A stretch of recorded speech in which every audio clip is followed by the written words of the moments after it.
The latest information that we have is that no one is allowed to leave site. Give everyone their passports back now! Move! Now! At first it was like a paradise, but when you are walked in, it is not paradise anymore. I didn't really expect to get here and experience the last festival on Earth.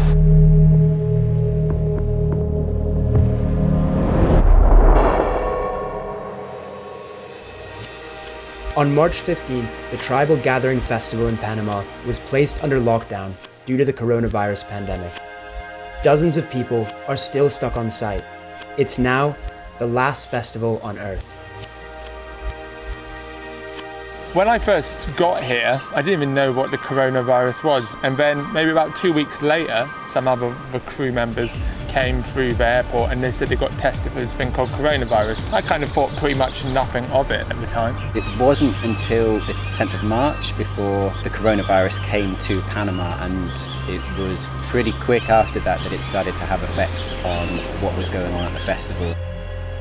Tribal Gathering was designed to be a temporary paradise where people from Western cities could learn from indigenous communities how to rebalance society and live in symbiosis with the Earth. But the Earth doesn't always play ball. As COVID-19 spread, the utopia was placed under lockdown. Though most of the indigenous performers had left halfway through the festival, it began to dawn on everyone else that they were stranded now in this paradise.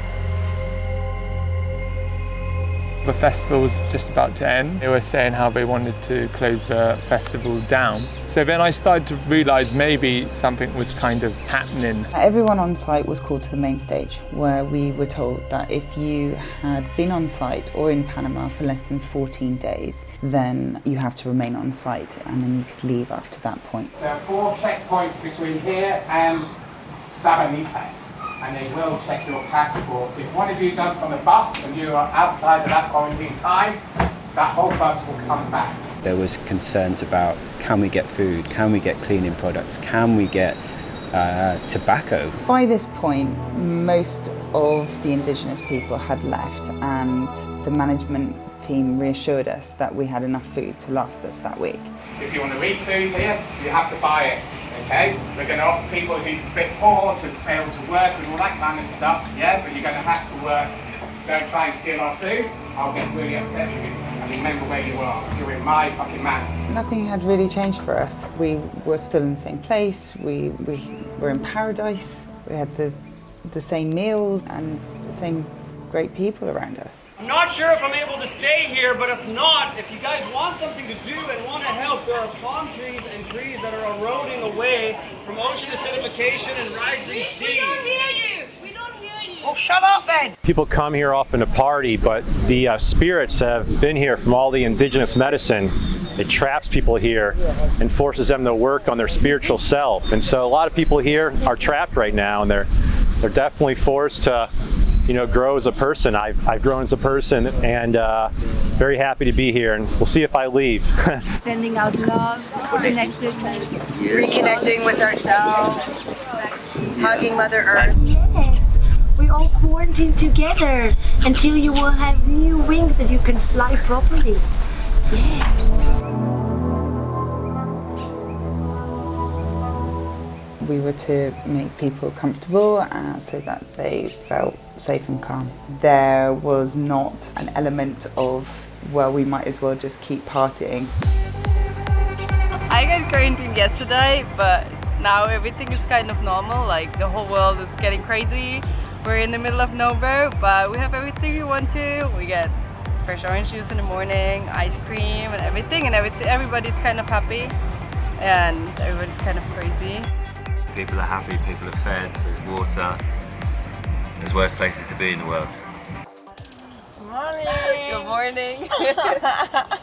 By the time it got to the Sunday, we started seeing the army, a lot of authorities, the police and stuff coming. I think really then it started to hit me that this isn't just like a normal closing down of a festival. The military and the police came to the festival site. The problems for people leaving started to happen where there was checks on people's passports that had to happen. There were checks on people's health. They had the fever test on their forehead. Shuttle buses had been running, so anyone that could leave was allowed to. We thought initially the bus had broken down.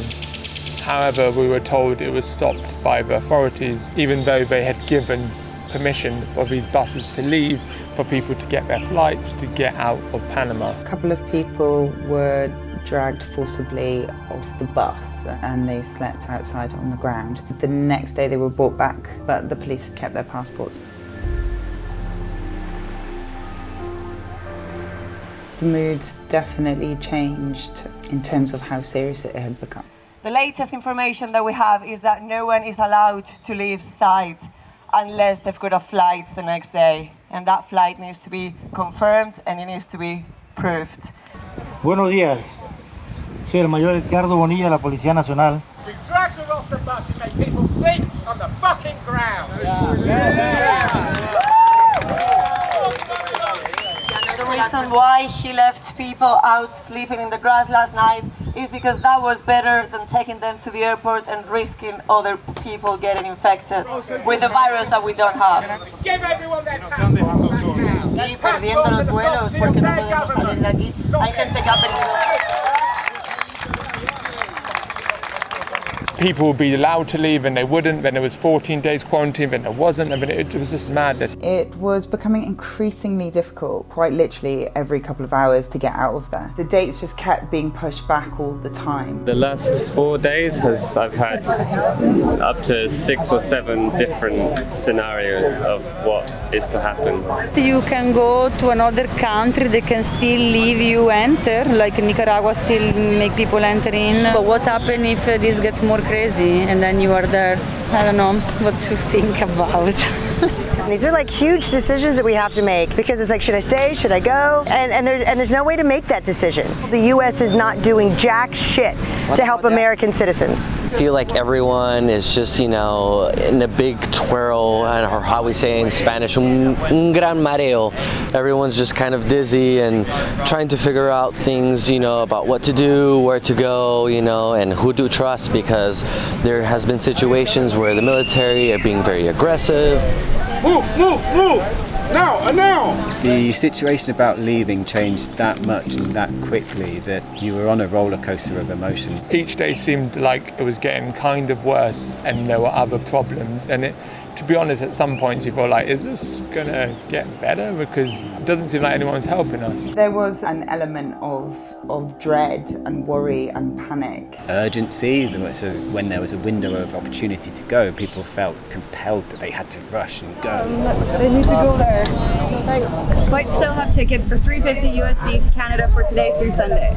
You're responsible for all costs, so this is just a transport option out of here without a flight confirmation. Yeah, we will take it. Yeah. Eventually, it got to a point where we stopped the quarantine here after talks with immigration and the health and the tribal gathering lawyers chatting for ages, and it got to a point where people could leave. Bye, everybody. The lockdown on site would no longer be enforced, but by now, most flights out of the country had been cancelled. The responses were pretty quick from the French embassy, the Hungarian embassy, the German embassy. They were like, yep, we're coming down, we're going to extract our people, we're going to get them home. Meanwhile, we are still really waiting and getting quite frustrated about where our embassy is, the British embassy. As punters became forced to lean on their embassies to escape, the global community quickly became a list of distinct nationalities.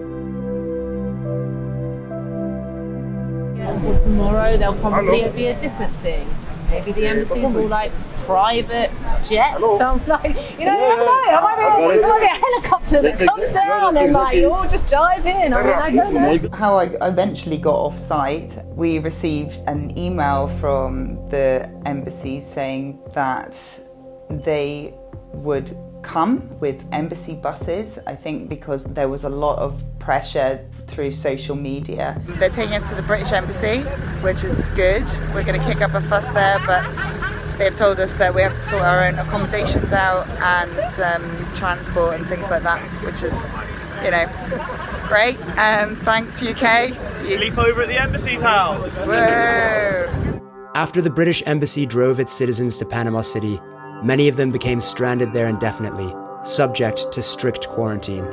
I live in Panama for the next 30 days at least. I feel really sad. I just want to go home. Most of the punters were eventually able to leave, but the organizers, the true believers, and people who were unable to get a flight in time stayed behind. We're still here 20 days after the festival finished. We are creating a tribe from tribal gathering. We're in paradise, we have the beach, we have the jungle. It's a privilege. There are dozens of people still stranded on site. No one knows when they'll be able to come back, and when they do, what kind of world they'll be returning to. They're now some of the millions of people currently stranded around the world due to the pandemic.